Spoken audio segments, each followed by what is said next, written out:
ભાવનગરના સિહોરના મગલાણા ગામના સોલર પ્લાન્ટમાં કામ કરતા 5 લોકો પાણીના પ્રવાહમાં ફસાયા.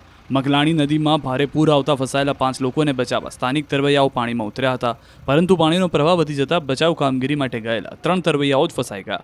ઘટનાને પગલે સિહોર પોલીસ મથકના પીઆઈ બીડી જાડેજા તરવૈયાને બચાવવા દોરડું બાંધી પાણીમાં કૂદી ગયા.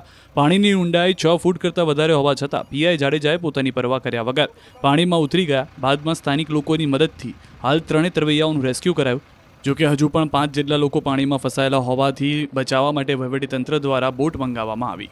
ભાવનગર જિલ્લામાં શ્રીકાર વરસાદના પગલે એક ઝાટકે શેત્રુંજી ડેમ ઓવરફ્લો થઈ ગયો. ભાવનગર જિલ્લાનું જીવાદોરી સમાન શેત્રુંજી ડેમ ઓવરફ્લો થતાં 59 દરવાજા 2 ફૂટ ખોલવામાં આવ્યા. શેત્રુંજી ડેમમાંથી હાલ 15,340 ક્યુસેક પાણીની આવક થઈ રહી છે. 19 કલાકમાં શેત્રુંજી ડેમ ઓવરફ્લો થતાં નીચાણવાળા ગામડાઓને એલર્ટ કરાયા છે. બીજી તરફ ભાવનગરમાં ભારે વરસાદના પગલે આવતીકાલે ભાવનગરમાં શાળા કોલેજ બંધ રાખવાનો નિર્ણય કરાયો છે. તો બોટાદના સુખભાદર ડેમના 4 દરવાજા ખોલવામાં આવ્યા. બોટાદ તાલુકા સહિત ઉપરવાસમાં તોફાની વરસાદ પડતા સુખભાદર ડેમમાં સતત પાણીની આવક થઈ રહી છે, જેથી 4 દરવાજા 1 ફૂટ ખોલવામાં આવ્યા. છાતી સુધીના પાણી ભરાઈ ગયા બોટાદના નાવડા ગામે. અહીં જાણે આબ ફાટ્યું હોય તેવી સ્થિતિ સર્જાઈ. મોડી રાતથી શરૂ થયેલો વરસાદ આખો દિવસ ધોધમાર વરસાદ વરસતા પાણી જાણે આખું ગામ બની ગયું હોય તેવા દ્રશ્યો જોવા મળ્યા. ગામમાં સ્થળ ત્યાં જળની સ્થિતિ જોવા મળી. ઉતાવળી નદીના પાણી ગામમાં ઘૂસી જતા નવા નવાડા અને જૂના નાવડા ગામમાં જળ સંકટ ઘેરાયું. એક તરફ વરસાદી પાણી અને બીજી તરફ ખાંભડા ડેમના દરવાજા ખોલાતા સમસ્યા વધુ વિકટ બનવા લાગી. ભાલ પંથકમાં આવેલા ગામમાં બોટાદ, બરવાળા અને રાણપુર સહિતના તાલુકાના પાણીની સતત આવક થઈ રહી છે. જો વરસાદ આટલી જ તીવ્રતાથી રહેશે તો હજુ પણ ભાલ પ્રદેશમાં પૂરની સ્થિતિનું નિર્માણ થઈ શકે છે. આ બાજુ બરવાળા તાલુકાના વાઢેલા નાવડા રોડ પર પુલ તૂટી પડ્યો હતો, જેના કારણે ગામની નદીમાં પ્રચંડ પૂર આવતા ગામનો પુલ તૂટી ગયો. વાઢેલા નાવડા અને વચ્ચેનો પુલ તૂટતા વાઢેલા ગામ સંપર્ક વિહોણું થઈ ગયું. જીવાપાર અને વાઢેલા ગામ વચ્ચેનો પુલ તૂટતા લોકો મુશ્કેલીમાં મુકાયા. હાલ સતત ઉપરવાસમાં પડી રહેલા વરસાદ તેમજ ખાંભડા ડેમના દરવાજા ખોલાતા નીચાણવાળા વિસ્તારની હાલત ખરાબ થઈ ગઈ છે.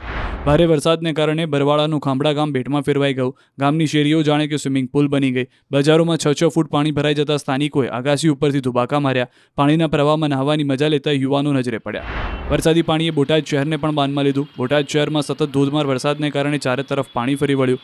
મુખ્ય માર્ગો પર જળબંબાકારની સ્થિતિ જોવા મળી. જ્યોતિગ્રામ સર્કલ નજીક પાણી ભરાતા વાહન ચાલકો અને રાહદારીઓ મુશ્કેલીમાં મુકાયા. સર્કલ પર પાણી ભરાવાને કારણે વાહન વ્યવહાર પણ બંધ કરવાની ફરજ પડી. જોકે આટલા પાણીમાં પણ કેટલાક વાહન ચાલકો જીવના જોખમ જોતા નજરે પડ્યા. બોટાદમાં વરસાદે બખ્ખા બોલાવતા બોટાદ શહેરનું કૃષ્ણસાગર તળાવ ઓવરફ્લો થઈ ગયું. ધોધમાર વરસાદ ખાબકતા તળાવ ભરાયું. પ્રથમ વરસાદમાં તળાવ ભરાતા લોકો ખુશ થયા. તંત્ર દ્વારા તળાવ નજીક ન જવા માટે સૂચના આપી.